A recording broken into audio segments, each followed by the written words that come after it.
অবৈধ গ্যাস সংযোগের মাধ্যমে রান্না করা হলে সে রান্না করা খাবার কি হালাল হবে? আমার এক যুবকের সাথে পারিবারিক সম্মতিতে আমার বিয়ের কথা চূড়ান্ত হয়েছে, কিন্তু সম্প্রতি সে পুলিশে যোগ দেওয়ার চাকরির নিয়ম অনুযায়ী আগামী 2 বছর বিয়ে করতে পারবে না। আমি চাইছি পারিবারিকভাবে বিয়ে করব, কিন্তু সে ডিপার্টমেন্ট থেকে বিয়েটা গোপন রাখবে, এটা জায়েজ হবে? টাই পরার বিধান জানতে চাই, আমার অফিসে টাই পরা বাধ্যতামূলক, এরকম অবস্থা আমার করণীয়। একজন লিখেছেন, আমার স্বামী পুলিশ, তিনি কিছুদিন পূর্বে একটি প্যারেডে অংশগ্রহণ করেন, সেখানে মিউজিকের মাধ্যমে ট্রেনিং করানো হয়। পরবর্তীতে তিনি এ বাবদ বেশ কিছু টাকাও পান। এখন তার এই টাকাটা হালাল হবে?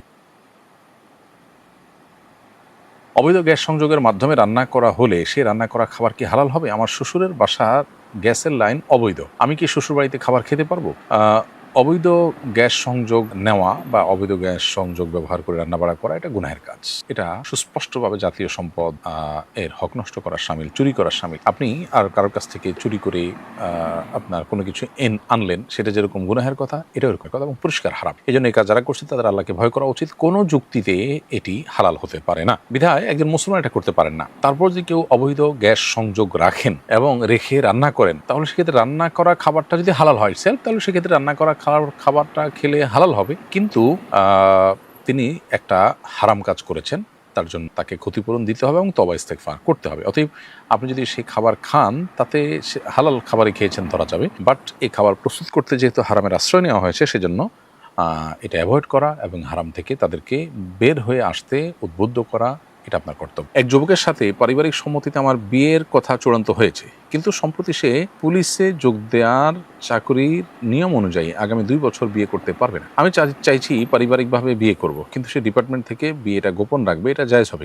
প্রথম কথা হলো যে প্রতিষ্ঠানে যে অঙ্গীকার দিবে সে অঙ্গীকার রক্ষা করে চলবে। কোনো প্রতিষ্ঠান শর্ত দিতেই পারে যে এই সময়টা বিয়ে করবে না, তো সেটা মেনে চলা দরকার। প্রতিষ্ঠানের সাথে যেহেতু তার চুক্তি হয়েছে, ইমানদার চুক্তিকে রক্ষা করতে হবে। এরপরে যদি সে বিয়ে করে ফেলে, গোপনে, তাহলে বিয়ে হয়ে যাবে, বিয়ে সংগঠিত হয়ে যাবে, বিয়ে হবে না তা না। তবে তিনি চাকুরিতে যে এই চুক্তি মেনে করেছেন, আল মুসলিমুন আলা শুরুতিহিম, ইমানদার মানুষের সাথে যে চুক্তি হয়, শর্ত দেয়, শর্ত মেনে নেয়, সেটা তাকে পরবর্তীতে মেনেই সে জিনিসটা করা ইমানের দাবি। এই জন্য হয় তিনি চাকরি করবেন না, আর না হলে তার বিয়েটাকে 2 বছরের জন্য বিলম্ব করবেন, প্রয়োজনে আপনার সবর করবেন। এরপরে তিনি যদি শুধু আগদ পড়ে রাখেন, আনুষ্ঠানিকতা বন্ধ রাখেন, তাহলে সেটা হতে পারে। অথবা আপনার যদি তিনি গোপনে বিয়ে করেন আর প্রতিষ্ঠানকে না জানান, তাহলে সেক্ষেত্রে বিয়ে হয়ে যাবে, কিন্তু চুক্তি ভঙ্গের কারণে তিনি গুনাহগার হবেন। টাই পরার বিধান জানতে চাই, আমার অফিসে টাই পরা বাধ্যতামূলক, এরকম অবস্থা আমার করণীয়। প্রথম কথা হলো, টাই এটা খ্রিস্টানদের ধর্মীয় প্রতীক হিসাবে আজ সাব্যস্ত করা কঠিন, বরং এটা জেনারেল পোশাকে পরিণত হয়েছে। মুসলিম অমুসলিম সবার মধ্যে এটা আছে, এটা তাদের আলাদা বিশেষণ বৈশিষ্ট্য হিসেবে আর অবশিষ্ট নেই। তবে এটা দেশীয় পোশাকও না, ধর্মীয় পোশাকও নয়, তাই কোনো প্রতিষ্ঠান এটা বাধ্যতামূলক করাটা সমর্থনযোগ্য নয়। এ বিষয়গুলো নিয়ে আমাদের কাজ করা দরকার, সমাজের বিভিন্ন স্তরের মানুষের। তবে মৌলিকভাবে এটা পড়লে আপনার জন্য শরীর দৃষ্টি কিন্তু কোনো গুনাহের বিষয় হবে। একজন লিখেছেন, আমার স্বামী পুলিশ, তিনি কিছুদিন পূর্বে একটি প্যারেডে অংশগ্রহণ করেন, সেখানে মিউজিকের মাধ্যমে ট্রেনিং করানো হয়। পরবর্তীতে তিনি এ বাবদ বেশ কিছু টাকাও পান। এখন তার এই টাকাটা হালাল হবে?